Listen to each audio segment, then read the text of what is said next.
In the early days of human history, a tragic event unfolded that would forever change the course of mankind. This is the story of Cain and Abel, the first sons of Adam and Eve, and the first murder recorded in the Bible. After their expulsion from the Garden of Eden, Adam and Eve began to populate the earth. The book of Genesis tells us that Adam knew Eve, his wife, and she conceived and bore Cain. Eve said, "I have gotten a man with the help of the Lord." She then bore his brother Abel. As the brothers grew, they chose different paths in life.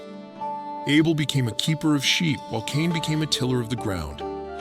Both worked diligently in their respective fields, cultivating the earth and tending to animals as God had instructed Adam after the fall.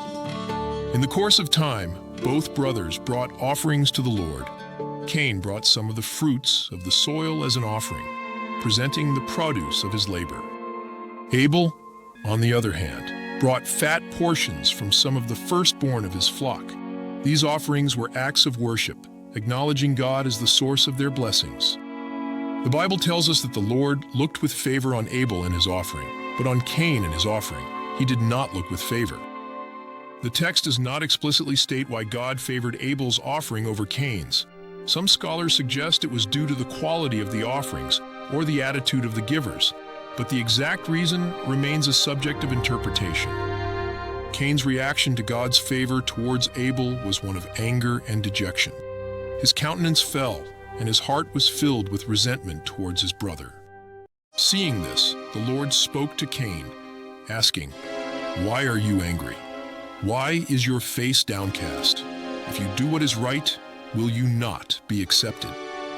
But if you do not do what is right, sin is crouching at your door. It desires to have you, but you must rule over it." This divine counsel was a warning to Cain, urging him to master his emotions and choose the path of righteousness. However, Cain did not heed this advice. Instead, he allowed his anger and jealousy to fester. The pivotal moment came when Cain said to his brother Abel, "Let us go out to the field." The Bible does not record their conversation, but what happened next would change the course of human history. When they were in the field, Cain attacked his brother Abel and killed him. This act of violence marked the first murder in human history, a brother slaying his own brother.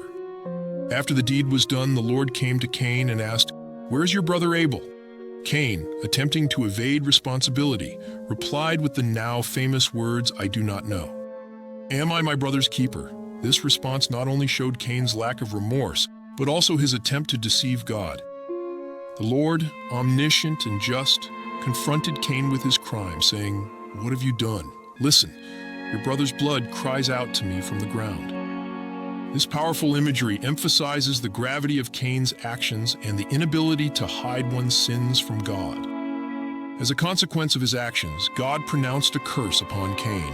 He declared, "Now you are under a curse and driven from the ground, which opened its mouth to receive your brother's blood from your hand. When you work the ground, it will no longer yield its crops for you. You will be a restless wanderer on the earth."